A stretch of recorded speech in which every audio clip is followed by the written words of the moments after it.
Bonjour Isabelle et bonjour toute la communauté Ma Maison et Nous. Comme nous vous l'avons déjà annoncé fin d'année dernière, la nouvelle réglementation environnementale RE 2020 est entrée en vigueur au 1er janvier 2022 pour tous les nouveaux contrats de construction et pour tous les nouveaux permis de construire déposés. À ce jour, elle intègre un volet énergétique qui était déjà très présent dans la RT 2012 et s'y rajoute un volet carbone qui va prendre de plus en plus d'ampleur dans les prochaines années. Bonjour Isabelle, bonjour la communauté Ma Maison et Nous.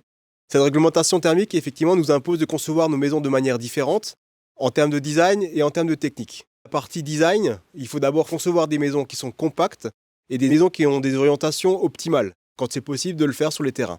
Nous avions déjà parlé de ce type de conception sur un podcast que nous avons partagé avec vous au mois d'octobre 2021. Nous vous invitons à retourner le voir. Nous vous proposons de nous rendre sur 2 chantiers en cours de construction pour lesquels nous allons vous présenter 2 de nos modes constructifs. La première technique en construction traditionnelle, en briques, qui se trouve derrière moi, et la deuxième en construction maison ossature bois. En termes de technique pour répondre à la RE 2020, cette première vidéo sur la brique de 25 que nous utilisons depuis 15 ans chez Maison Herbat. Maîtrisons donc cette conception, tant du point de vue technique que du point de vue économique.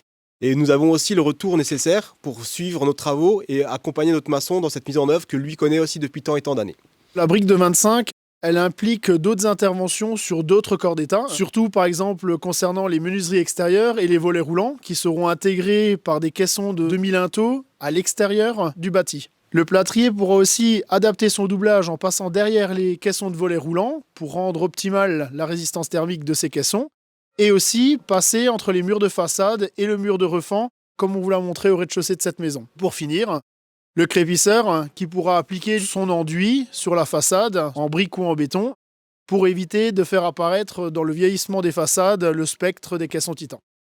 Dans la prochaine vidéo, nous vous emmènerons sur un autre chantier en cours où nous avons mis en œuvre le second mode constructif, une maison en ossature bois.